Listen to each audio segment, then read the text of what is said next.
Bienvenidos de nuevo a este su canal favorito, El Rincón del Derecho.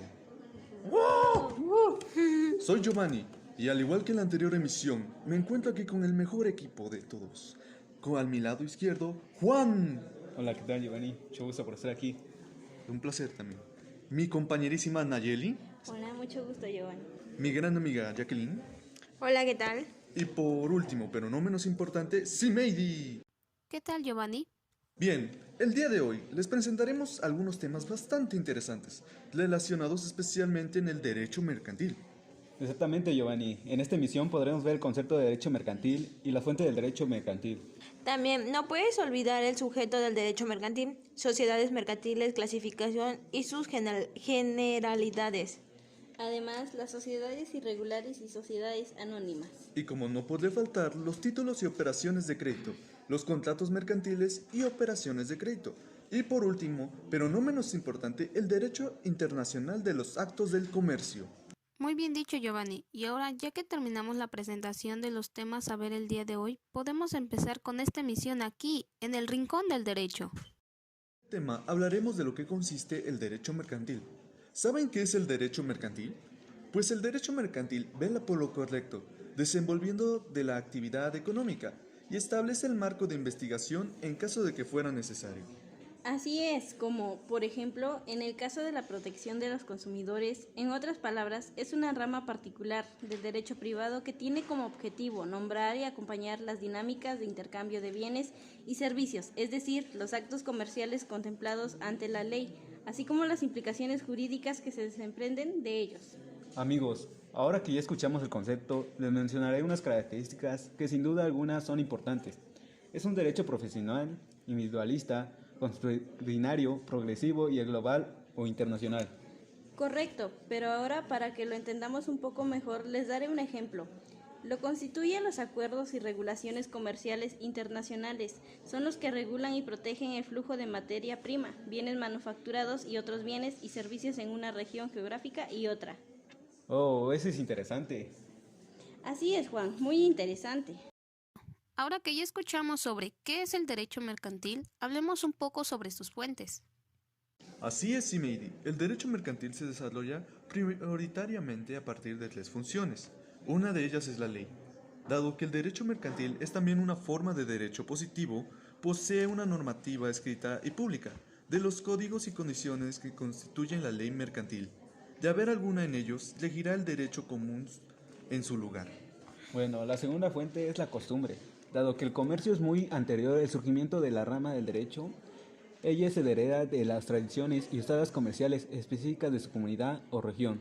Y la última es la jurisprudencia. Los distintos organismos mercantiles nacionales e internacionales interpretan la ley para zanjar disputas y crean así un corpus de decisiones históricas que sirven de base para oportunas leyes y decisiones. Así que podemos decir que hay ciertos parámetros que hacer y después respetar para que se lleve dicho procedimiento mercantil. Oh, sí, Juan. Les hablaré un poco sobre los sujetos del derecho mercantil. Son personas que tienen la capacidad legal para ejercer el comercio. Hacen de su ocupación, es decir, realizan actos de comercio en un modo habitual. De hecho, en el artículo 2 del Código de Comercios establece que son los comerciantes quienes ejercen el nombre propio y con fines de lucro. Cualquier actividad que se refiera a... Permíteme ayudarte. La primera es la industria dirigida a la producción o transformación de bienes y a la prestación de servicios. La segunda, la siguiente es intervención en la circulación de bienes y la prestación de servicios. También la banca, seguros y finanzas. Y por último, los auxiliares de los anteriores. Bueno, seguimos hablando de lo mercantil, ahora en cómo se comporta en sociedad, así pongan atención. Claro que sí, Juan. La sociedad mercantil o sociedad comercial es una sociedad que tiene como objetivo la realización de actos de comercio o, en general, una actividad sujeta al derecho mercantil y se diferencia de una sociedad civil, en el hecho de que esta última no contempla en su objeto social actos mercantiles. Muy bien dicho, Juan. Las características de una sociedad mercantil consisten en: es un anticolectivo con un interés o propósito en común. Uno de ellos es el propósito de obtener ganancias a través de actos lucrativos comerciales, lo cual lo diferencia de una sociedad civil, comparte la contribución a las pérdidas o riesgos de negocios en otros socios. Necesita que cada socio aporte una contribución patrimonial, ya sea capital, bienes o trabajo. Requiere de una transacción comercial de una compraventa. Y si te preguntas cuál sería la ventaja de convertirte en una sociedad mercantil, la respuesta es que te permite reunir una mayor cantidad de capital para desarrollar negocios. Bueno, amiguitas, en México existen 6 tipos de sociedades mercantiles, en cuáles consisten. Primera, sociedad en nombre colectivo. Es aquella que existe bajo una razón social y en que todos los socios responden de modo subsidiario y limitada solidariamente en las obligaciones sociales. La razón social se formará con el nombre de uno o más socios, y cuando en ella no figuren todos se añadirán las palabras y compañía o equivalentes. Aclarar que no se establece un mínimo de capital y las reservas representan el 5% aproximadamente de las unidades anuales hasta reunir un 20% de capital del socio fijo. Existe mínimo de 2 socios, pero un máximo ilimitado. La segunda es la sociedad en comandita simple. Se compone de uno o varios socios comanditados que responden de manera subsidiaria, ilimitada y solidariamente de las obligaciones sociales y de uno o varios comanditados que únicamente están obligados al pago de sus aportaciones. Así es, se formarán con los nombres de uno o más comanditados, seguidos de las palabras y compañía u otros equivalentes. Cuando en ella no seguiré lo de todos, a la razón social se le agregarán siempre las palabras sociedad en comanitada o se abreviará S en C. De esta manera no se establece un mínimo de capital y la reserva representa 5% de las utilidades anuales hasta reunir 20% del capital social fijo. Existe un mínimo de 2 socios en adelante. No tiene ningún límite de socios. Y ahora pasamos con sociedad encomanditada por acciones. Esta sociedad tiene 2 tipos de socios, los comanditados y los comanditarios.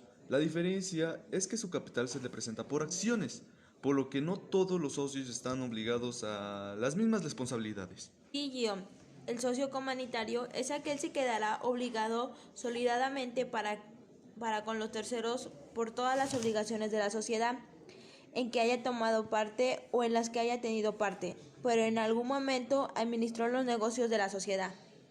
También es importante tener en cuenta que los socios comanditarios no pueden ser administradores, a pesar de poder autorizar y vigilar su sociedad. No se establece un mínimo de capital y las reservas presentan 5% de las utilidades anuales hasta reunir 20% de capital social fijo. Existe un mínimo de 2 socios, pero un máximo ilimitado. Sociedad de responsabilidad limitada. Oh, esa me gusta, es muy atrayente para que yo tenga socios. Bueno, ya que pues esta sociedad es la que constituye entre socios que solamente están obligados al pago de sus aportaciones, sin que las partes sociales puedan estar representadas por títulos negociables, a la orden o al portador, pues solo serán cedibles en los casos y con los requisitos que establecen la presente ley. Sociedad anónima. Bueno, esta consiste en la que existe bajo una denominación y se compone exclusivamente de socios, cuya obligación se limita al pago de sus acciones. El mínimo de capital es de 50,000 pesos. Las reservas representan el 5% de las utilidades anuales hasta reunir el 20% de capital social fijo. Existe un mínimo de 2 socios y no tiene limitaciones en el número de socios. Su duración puede ser de 1 a 99 años. Estas sociedades pueden ser cerradas o abiertas, es decir, pueden hacer oferta pública de acciones. Uy, ya me hice viejito. Y por último, sociedad cooperativo, SDC, entre ofrecer rendimientos por trabajo o por consumo, y todos los socios pertenecen a la clase trabajadora. La responsabilidad puede ser limitada, hasta por el monto de su aportación, o suplementada, por lo que los socios responden hasta la cantidad determinada en acta constitutiva. No se establece un mínimo de capital social, sin embargo, este siempre debe ser variable. El fondo de reservas se constituye con 10 a 20% de los rendimientos de cada ejercicio social, el cual podrá ser delimitado en las bases constitutivas, pero no puede ser menor de 25% del capital social en la SDC de productos, ni el 10% en los consumidores. Existe un mínimo de 5 socios, pero un máximo ilimitado. Oigan, somos 5. Hay que hacer nuestra sociedad cooperativa. Venga, Bueno, compañeros, ahora pasaremos al siguiente tema, el cual es sociedad irregular o irregularidad de la sociedad mercantil. Juan, ¿qué nos puedes decir al respecto? bueno, puede derivar del incumplimiento del mandato legal que exige que la constitución de las mismas se haga constar en escritura pública o del hecho, de la que aún consta en esta forma. La escritura no haya sido debidamente escrita en el registro de comercio. Las sociedades mercantiles con esos defectos se conoce con el nombre de sociedades irregulares. Nos referimos especialmente al caso de las sociedades mercantiles cuya escritura constitutiva no ha sido escrita en el registro de comercio. Además, las sociedades irregulares tienen, en nuestro sistema legislativo, personalidad jurídica siempre y cuando se exterioricen como tales sociedades frente a terceros. En este tipo de sociedad, sus efectos de causa se sujetan, sin embargo, en un régimen distinto al de las regulares, como por ejemplo la responsabilidad de los representantes de las sociedades irregulares, los representantes de las sociedades mercantiles, como regla general, no quedan obligados personalmente por los actos que realizan por nombre de sus representantes. En cambio, tratándose de los representantes de socios irregulares, estos responden solidaria e ilimitadamente, aunque de modo subsidiario, frente a terceros, del cumplimiento de los actos jurídicos que realicen con tal carácter, sin perjuicio de la responsabilidad penal en que hubieran incurrido. Cuando los terceros resultarán perjudicados, esto viene en el artículo 2 de Ley Social Mercantil. Déjenme decirles que en México las sociedades irregulares tienen dos variantes, las ilícitas y las de hecho. El marco legal se encuentra en los artículos 2 y 3 de la Ley General de Sociedades Mercantiles.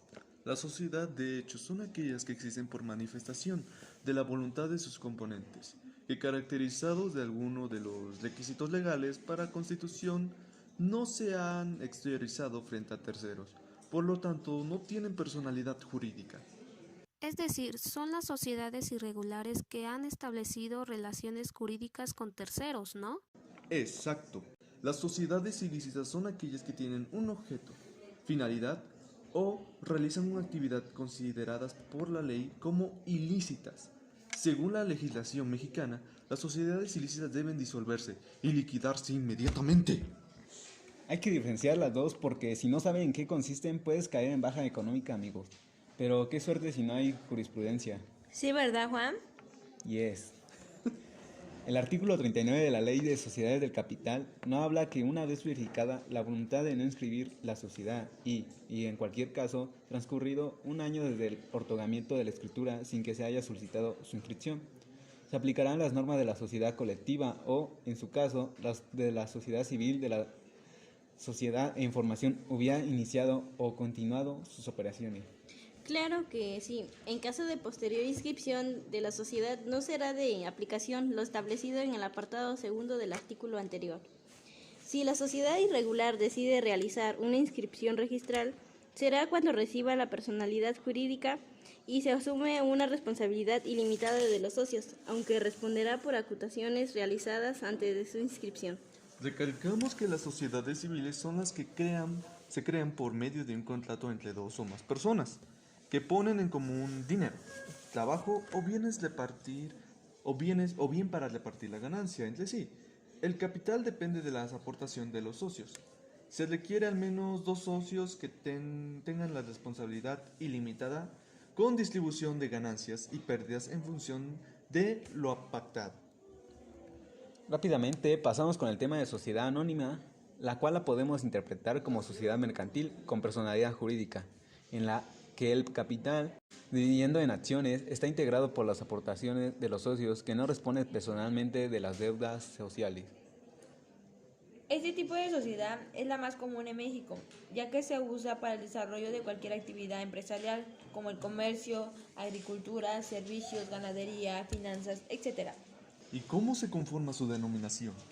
La denominación se forma de manera libre, pero debe ir siempre seguida de sociedad anónima o de su abreviatura CA.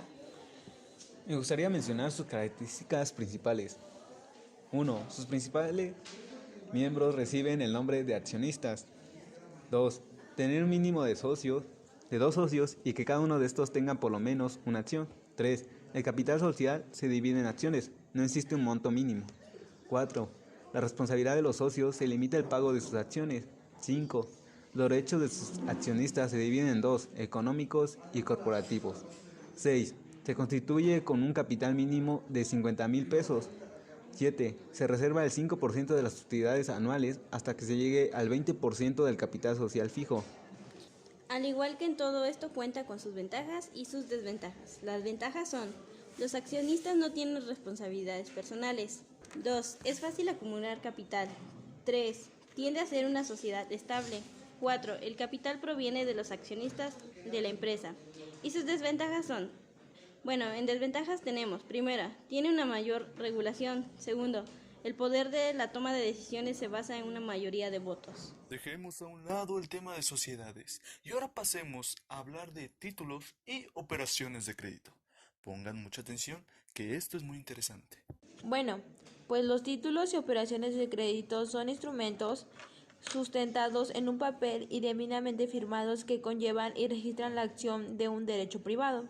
Por tanto, únicamente quien dispone de ese documento en particular puede ejecutar el derecho en cuestión. Muy bien, Jacqueline. Pues a partir de eso, cada título de crédito está conformado por el soporte que lo registra y por un valor específico. Ambos elementos son inseparables. Cuando se comunica el derecho, el documento se transfiere y viceversa. De todas maneras, el alcance de los títulos de crédito va a depender del reglamento de cada país en particular. Entonces, por lo tanto, estos documentos son indispensables, ya que sin el título de crédito no se pueden reclamar el derecho que sujeta, porque son los que confieren a su legítimo poseedor o titular. Una legitimación activa puede ser al portado nominativo o a la orden. Y no pueden faltar las operaciones de crédito, que reglamenta la ley, son actos de comercio. Los títulos de crédito son entidades mercantiles. Su expedición, emisión, aceptación o aval y las otras operaciones que se consiguen en ellos son actos de comercio.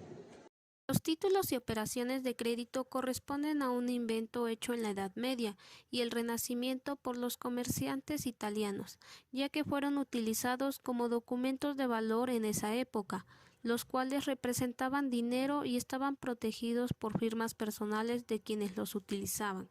Y si nos regresamos unos años atrás, fueron de mucha utilidad para transferir grandes montos de dinero por toda Europa, sin tener la necesidad de llevar monedas metálicas de plata u oro. Claro, como se podría esperar, cada título de crédito ha surgido en un diferente momento de la historia comercial. Por tal motivo, han sido estudiados y regulados teniendo en cuenta las particularidades de cada etapa. Pero, sin embargo, los jurisconsultos han venido haciendo grandes esfuerzos para buscar unificar la teoría desde comienzos del siglo XX. Y es de esta manera que todos estos documentos han ingresado en esta misma categoría de títulos de crédito. Ahora abordemos sus características. Y para especificar esto y ustedes no se queden desconcertados, hablemos sobre esto. Así es, Nayeli. Una de las características es la incorporación. Estos tipos de documentos incorporan un derecho, por lo cual ambos se encuentran íntimamente atados, y para ejecutarlo solo se necesita que el primero se muestre. Es decir, si el título de crédito no exhibe ante una persona, tampoco se permitirá ejercitar el derecho que incorpora. De igual manera, el simple hecho de tener uno indica que se posee al otro. La segunda característica es legitimación. Esta característica es una consecuencia del anterior elemento. Para poder ejercer el derecho que se encuentra incorporado en este título de crédito, el titular del mismo debe legitimarlo después de demostrarlo. Esto puede suceder de manera activa al elegir el deber de pago o pasiva, donde el deudor cumple con sus obligaciones cuando procede el primero a mostrar el correspondiente documento. La tercera es autonomía. Todo titular del documento obtiene un derecho que restaura, que no proviene del derecho que tuvo el anterior, ni de sus relaciones o restricciones entre su emisor y él. Cuando un título de crédito lo recibe alguien, automáticamente se convierte en el primer dueño. De la misma manera, cada signatario tiene una obligación diferente, independiente y autónoma de la que haya podido tener el suscriptor. De esta El documento es autónomo del crédito original que sirvió como para base para con su concesión. Cada titular sucesivo va obteniendo el derecho en forma distinta y propia en relación a quien se lo transfirió. Bueno, la cuarta es literalidad. Corresponde al hecho que el derecho que está incorporado en el título de crédito se regula por medio de la palabra, por lo que haya inscrito en el mismo quien lo emite. Por tanto, el reclamo queda circunscrito a la estrictamente señalado en el título. Por ejemplo, si indica que se debe pagar en una moneda determinada, entonces la forma de pago será esa y no otra. Esto no quiere decir que no existan limitaciones, porque la legislación puede anular ciertos documentos, al igual que otros documentos también pueden contradecirlos. La última es circulación. Muchos autores no admiten esta característica, ya que hace mención al destino de todo título de crédito, que es transitar, ser transferido de una a otra persona. Esto genera una calificación que reconoce los títulos a la orden y nominativos. Pasando a otros temas, hablemos sobre los contratos mercantiles. Algunos autores, como Valle en el 2007, el contrato mercantil se ejecuta cuando un sujeto con personalidad jurídica de empresario interviene en él. Para contribuir de la mejor forma a la organización, el empresario podrá realizar dos tipos de contratos. Uno de ellos será el que lleva a cabo con la clientela y el otro con las personas que sean requeridos para su funcionamiento. Pues bien, y ahora, ¿alguien de ustedes sabe qué son las operaciones de crédito? No sabemos, pero suena interesante. A ver, háblanos sobre el tema. Bueno, pues las operaciones de crédito son transiciones financieras efectuadas por las entidades que consiste en recibir o prestar dinero de o a los clientes. Entonces, se podría decir que las operaciones más comunes que se hacen en las entidades financieras, debido a que prestan recursos a sus clientes mediante productos financieros como los créditos, las tarjetas de crédito, los préstamos, entre otros. Ah, caray, ¿dijiste préstamo? Eso sí me interesa. Cuéntame más sobre eso. Bueno, pues los préstamos se hacen con el compromiso por parte de los clientes de pagar una suma adicional a manera de interés. Entonces, un ejemplo de operación de crédito podría ser que si voy a Coppel, ellos me podrían prestar 5,000 pesos para pagar mi inscripción de la universidad para después darle los pagos mensualmente. Podría ser, pero si no pagas en el tiempo correspondiente, te harán una visita cordial no deseada a tu casa. Ahora tenemos los tipos de operación de crédito y la primera es activas. En este tipo de operaciones de crédito, la entidad financiera presta los recursos a los clientes y obtiene un interés a cambio de este préstamo. Préstamo personal. Este tipo de préstamos son solicitados generalmente con el fin de solventar necesidades inmediatas, como viajes, contingencias, gastos de salud, educación, etc. Bueno, en este tipo de préstamos conozco un tío que pide préstamos a Caja Popular Mexicana con el fin de solventar gastos para la universidad de mi prima. La segunda es crédito hipotecario. Este tipo de crédito es vital para los clientes que desean adquirir casas propias. Este tipo de crédito se otorga de acuerdo a la capacidad de endeudamiento del cliente, debido a que son deudas a largo plazo y generalmente requieren de un depósito previo. Y la más común es la tarjeta de crédito, pues estas en la actualidad son una fuente de ingreso muy importante para las entidades financieras. Este tipo de tarjeta les permiten a los clientes adquirir bienes u servicios de forma inmediata. Para recibir una tarjeta de crédito al cliente debe probar su capacidad de endeudamiento. Comúnmente en la sociedad habemos personas que ocupamos la tarjeta de crédito, y digo habemos porque yo igual soy uno de esos. Jaja. Bueno, pues mi hermana tiene tarjeta de crédito en Suburbia, ya que ella adquiere ropa y después va dando un pago mensual hasta saldar su cuenta.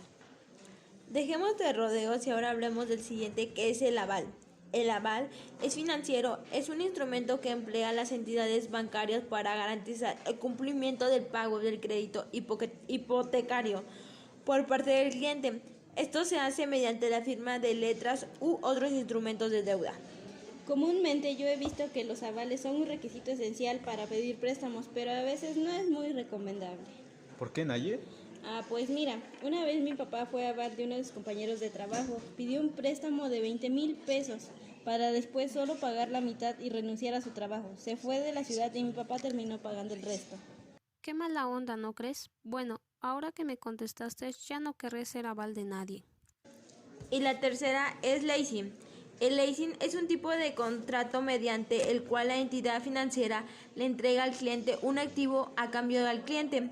Debe pagar una cantidad de dinero en un plazo determinado. Al final del pago, el cliente recibe la documentación que le acreditó como dueño de ese activo. Y por último tenemos las operaciones de crédito pasivas. En este tipo de operaciones de crédito, el cliente es quien presta el dinero en la entidad financiera recibiendo un interés a cambio.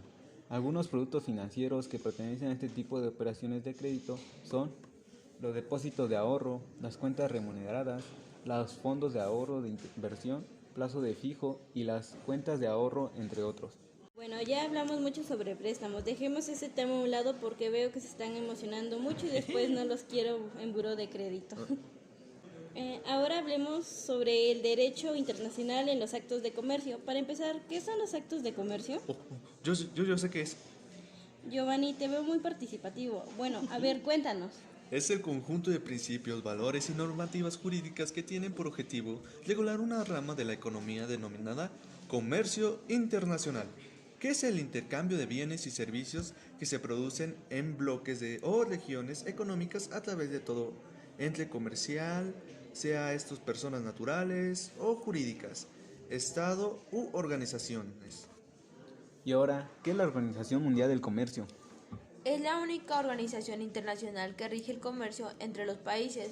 Los pilares en los que descansan son los acuerdos de la OMS, que han sido negocios y firmados por parte de los países que participan en el comercio mundial.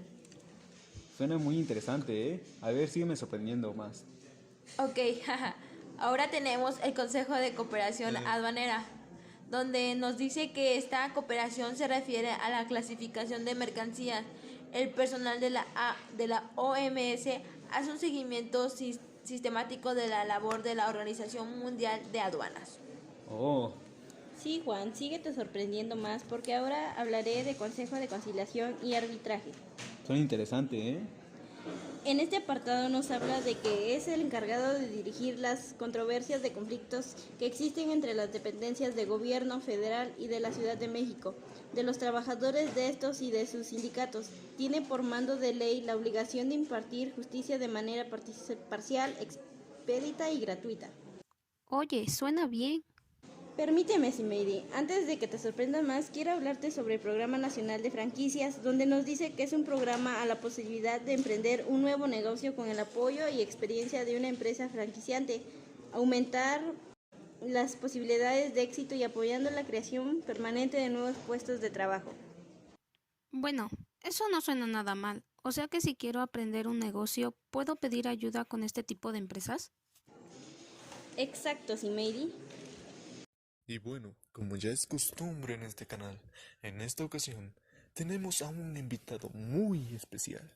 Queremos que reciban con un gran aplauso a nuestro invitado, Champion. Buenos días, soy el maestro Edson Camacho Champion, trabajando aquí en el Instituto Tecnológico de Tehuacán. Tengo estudios soy abogado, soy licenciado en Comercio Internacional y esperando sacar este año una ingeniería en logística.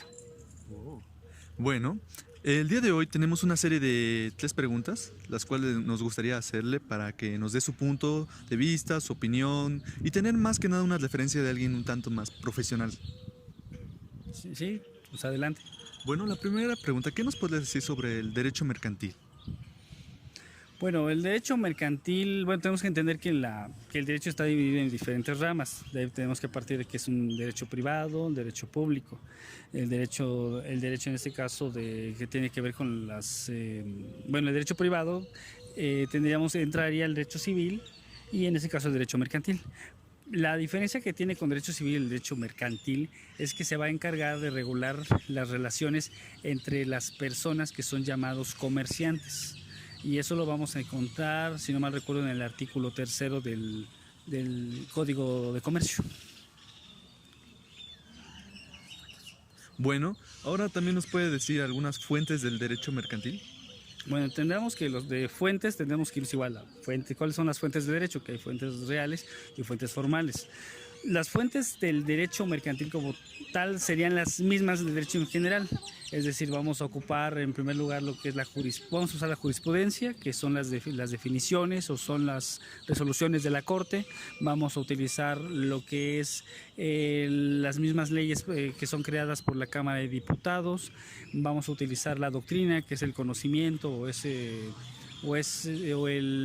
llamamos los estudios de personas que se han dedicado a hablar sobre estos temas, y también vamos a encontrar otras fuentes como tal históricas, que son los documentos anteriores al Código de Comercio, considerando que también el Código de Comercio es uno de los más viejos que tenemos, que hasta apenas hace algunos años se reformó, no había cambiado. Aquí lo interesante les decía, del derecho mercantil, es que aparece la figura del comerciante. ¿Y qué es un comerciante? El comerciante es aquella persona que se dedica o hace de su actividad habitual el comercio. Otro tipo de comerciantes son las sociedades que están reguladas en la Ley General de Sociedades Mercantiles y las sociedades extranjeras. El problema que se da mucho es decir, bueno, yo si hago una compraventa, ¿soy un comerciante? No, para poder ser un comerciante tendría que dedicarme a eso o ser una sociedad mercantil, si no simplemente estoy haciendo un simple contrato de compraventa. ¿Qué diferencia? Que si yo simplemente es un contrato de compraventa, yo me voy a estar regido por el Código Civil. En cambio, si yo soy un comerciante, voy a ser regulado por el Código de Comercio. Bueno, una vez visto esto, entre los temas del derecho mercantil nos aparece también lo que vienen siendo las sociedades irregulares.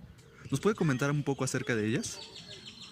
Bueno, hablando de las sociedades irregulares como tales, se entiende como aquellas que no están regularizadas por el gobierno o por el Estado, pero tenemos que entender que esas hay por lo regular en México, muchas empresas por el desconocimiento o la falta de cultura jurídica, las personas empiezan a laborar, empiezan a tener un comercio, empiezan a prestar un servicio y no se dan de alta. Esas son consideradas irregulares, pero sin embargo, por el lado del Código de Comercio, siempre y cuando ellos ya se expresen como comerciantes, tienen que acatar las leyes del Código de Comercio, independiente de las leyes o las reglas que tienen que aplicárseles respecto al Código Fiscal de la Federación, porque ese son otro tipo de responsabilidades. ¿A qué me refiero? Que puede ser que sea una sociedad irregular desde el lado mercantil, pero no va a tener mayor daño o no se va a ver afectado porque simplemente tiene que avisar que es un comerciante y ya. Pero si es irregular desde el lado fiscal, pues se va a ver presionado por el Estado para que se regularice por medio de invitaciones, por medio de requerimientos o alguna otra notificación. Y por último, como una opinión personal de usted, ¿cómo ve usted el derecho mercantil? ¿Cómo ve que está bien constituido, que le faltan ciertas cosas? ¿Cómo lo ve usted? Bueno, como se decía al principio, el derecho mercantil es una rama del derecho privado y como tal es necesaria su existencia porque no todos los sujetos de derecho, es decir, todas las personas o ciudadanos tenemos diferentes características. No es lo mismo una persona física que una persona moral y tampoco una persona hablándole como comerciante, porque van a tener derechos y obligaciones distintas. Había una crítica, que no mal recuerdo, respecto a la última reforma del Código de Comercio, en el que los procedimientos o se iban a llevar ahora ante un juicio tipo sumario. ¿Qué es un juicio sumario? Que iban a traer al vendedor, al deudor y al acreedor y iban a llegar a un momento de decirle, si te pago, no quiero, si te pago, no tengo. Ese es el problema del derecho mercantil, que no puedes obligar a pagar a alguien si no tiene dinero. A veces creemos que porque no tiene dinero o porque no nos pagan, lo van a meter a la cárcel. Eso no es cierto. Acuérdense que constitucionalmente nadie puede ser privado de libertad por deudas de carácter civil. Simplemente ocurre que si la persona no tiene dinero, se le hace su demanda, pierde la demanda y en cuanto tenga un dinero o tenga una propiedad, vas y se la quitas.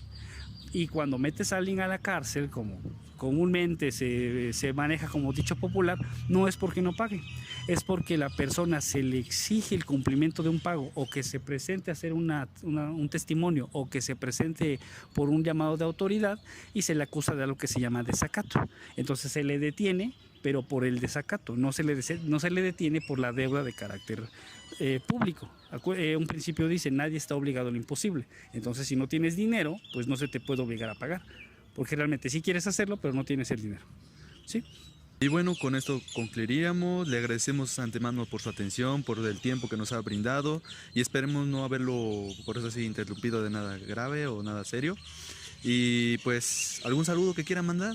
Todos los del salón están pues muy ansiosos con saber que va a hablar.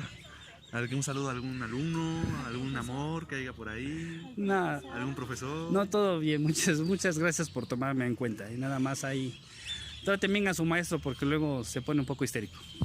Gracias. Bueno, sin duda ha sido muy interesante todos esos temas. Considero que en lo personal es importante saber esto, dado que tú nunca sabes muy bien cómo son ciertas estructuras y en cómo nos puede ayudar el manejo de estas.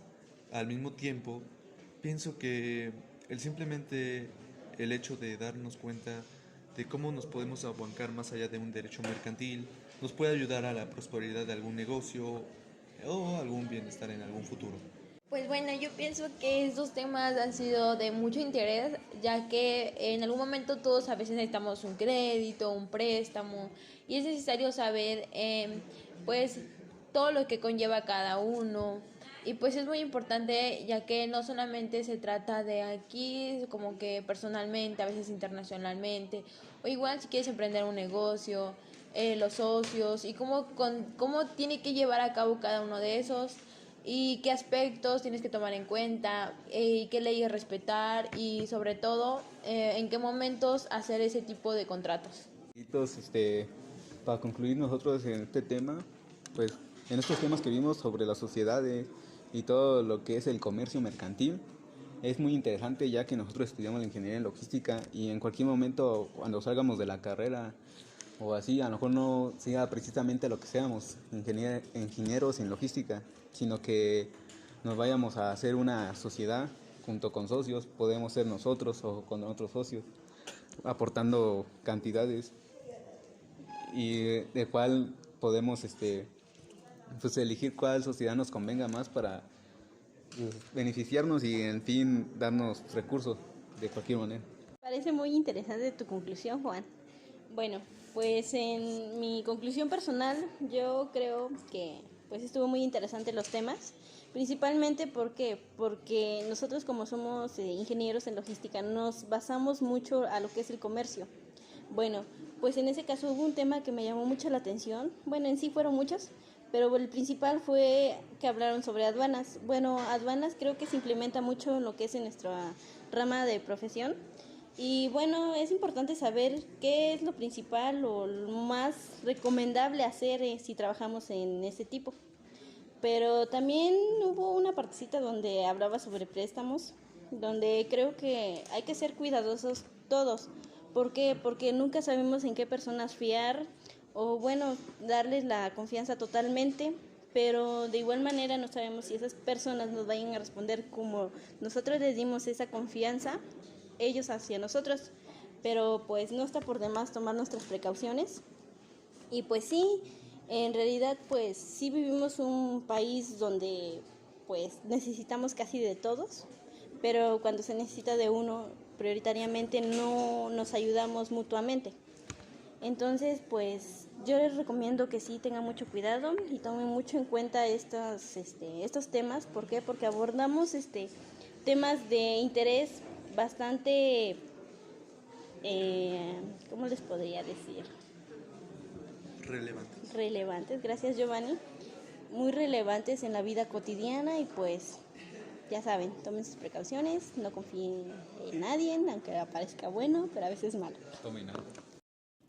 Bueno, como mi conclusión personal, cuando hablamos del tema del derecho mercantil, es un tema muy importante que se tiene que llevar a cabo. Tienes que saber todo lo que abarca ese derecho, tanto los beneficios como las contras. Y no solo sobre el derecho mercantil, también nos ayuda a saber sobre los préstamos, tanto sus contras como lo bueno, porque así podemos saber los diferentes títulos de préstamos que existen. Bueno, esto ha sido todo por la emisión del día de hoy. Les agradecemos de nuevo su sintonización, perdónenme. Y bueno, denle like, suscríbanse, ya saben, cada mes nuevo video. Aquí en el Rincón de Derecho con la mejor equipo participativo. Un saludo a Cuau. Y hasta la Cuauhtémoc Blanco próxima.